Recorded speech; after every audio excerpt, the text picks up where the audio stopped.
आप देख रहे हैं डार्क फाइल्स। तो चलिए बढ़ते हैं आज की इस कहानी की ओर। आज से काफ़ी सालों पहले जब मेरी उम्र महज 19 वर्ष की थी, तब मेरे साथ ये घटना घटी थी। इस घटना ने मेरे भूत प्रेत देखने का नज़रिया ही बदल दिया। पहले मैं भूत प्रेत इन सब बातों को एक सिरे से ही नकार देता था, मगर इस घटना के बाद से भूत प्रेत का नाम सुनते ही मेरा पूरा शरीर कांपने लगता है। दरअसल हुआ कुछ यूं था कि उस समय मेरे भैया को छोड़कर हमारा पूरा परिवार गांव में रहा करता था और मेरे भैया शहर में रहकर काम किया करते थे, जिस कारण भैया काफ़ी दिनों के बाद छुट्टियों में गांव आया करते थे। उस समय मैं पढ़ाई के साथ साथ खेती में अपने पापा का हाथ बटाया करता था।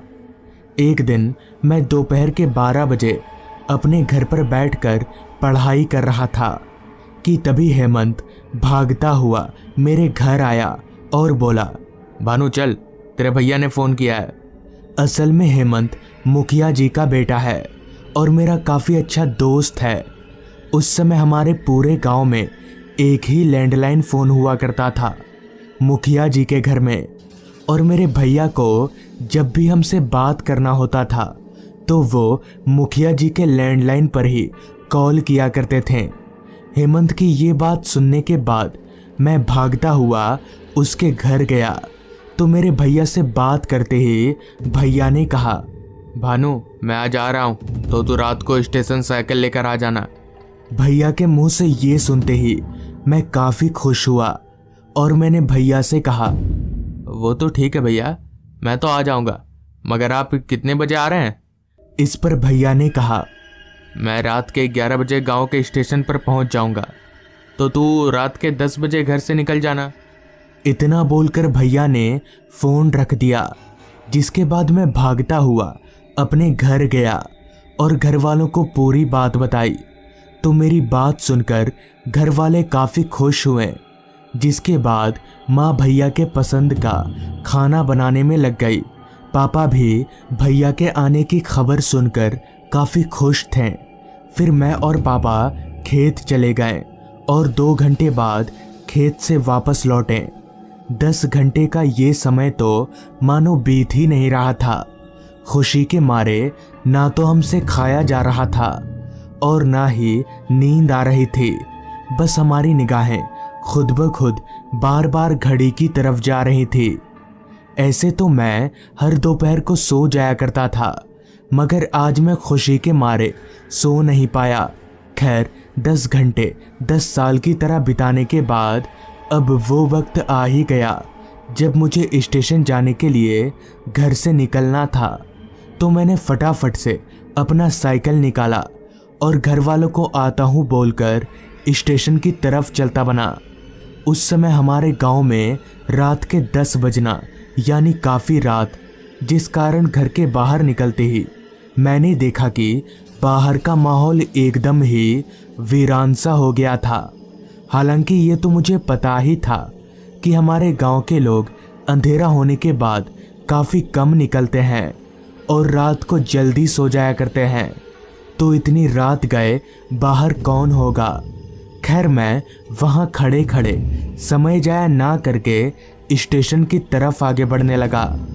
उस वक्त हमारे गांव में बिजली की कोई सुविधा नहीं थी, जिस वजह से रास्ता पूरी तरह से अंधेरे में डूबा हुआ था। वो भी इतना घना अंधेरा कि मुझे आगे का रास्ता भी साफ साफ दिखाई नहीं पड़ रहा था।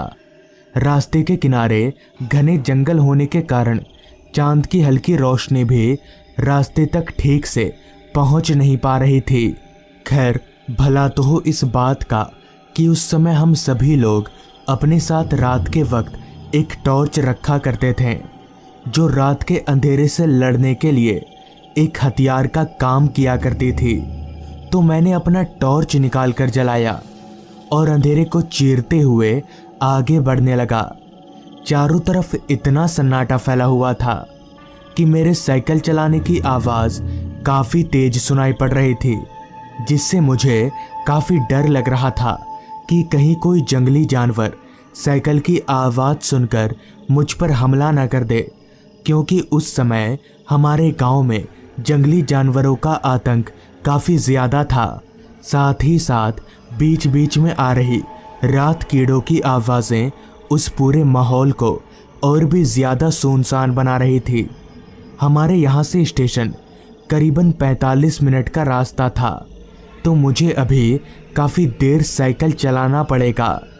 ये सोचकर मैंने साइकिल की रफ्तार बढ़ा दी।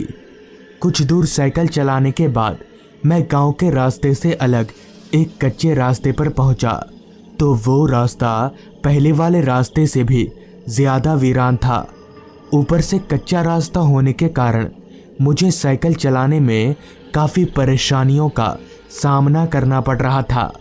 खैर, अभी मैं आगे बढ़ ही रहा था कि तभी अचानक मेरी साइकिल एकदम से रुक गई। मगर ऐसा कैसे हो सकता है? चलती साइकिल अचानक से कैसे रुक सकती है? मैंने तो ब्रेक भी नहीं दबाया। मैं पेडल मारकर साइकिल आगे बढ़ाने की काफ़ी कोशिश कर रहा था, मगर मेरी साइकिल थी जो आगे बढ़ने का नाम ही नहीं ले रही थी। मुझे समझ नहीं आ रहा था कि आखिर मेरे साथ हो क्या रहा है। मेरी साइकिल आगे क्यों नहीं बढ़ रही? कहीं साइकिल के नीचे कुछ फंस तो नहीं गया? ये सोचकर जब मैंने अपनी निगाहें पीछे घुमाई तो मेरे होश उड़ गए और मेरा सर एकदम से घूमने लगा। मुझे मेरी आंखों पर विश्वास नहीं हो रहा था, क्योंकि मेरी साइकिल किसी चीज़ में फंसी नहीं थी, बल्कि एक आदमी पेड़ के ऊपर बैठकर अपने लंबे हाथ बढ़ाकर मेरी साइकिल को पीछे से पकड़कर रखा था। मगर किसी का हाथ इतना लंबा कैसे हो सकता है?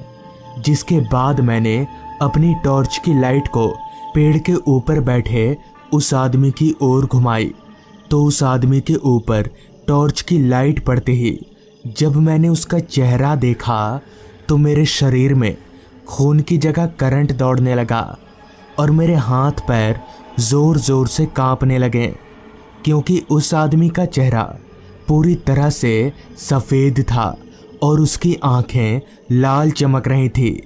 साथ ही साथ उसके सिर पर 2 सींग भी निकले हुए थे। ये देखकर मैं समझ गया कि वो कोई इंसान नहीं बल्कि एक शैतान है, और शायद वो शैतान अब मुझे भी मार डालेगा। मुझे समझ नहीं आ रहा था कि मैं करूं तो करूं क्या, कि तभी उस शैतान ने अपने लंबे हाथ बढ़ाकर मेरा गला पकड़ लिया। अब मैं अपने बचने की उम्मीद छोड़ चुका था और मैंने अपने आप को मरा हुआ मान लिया था।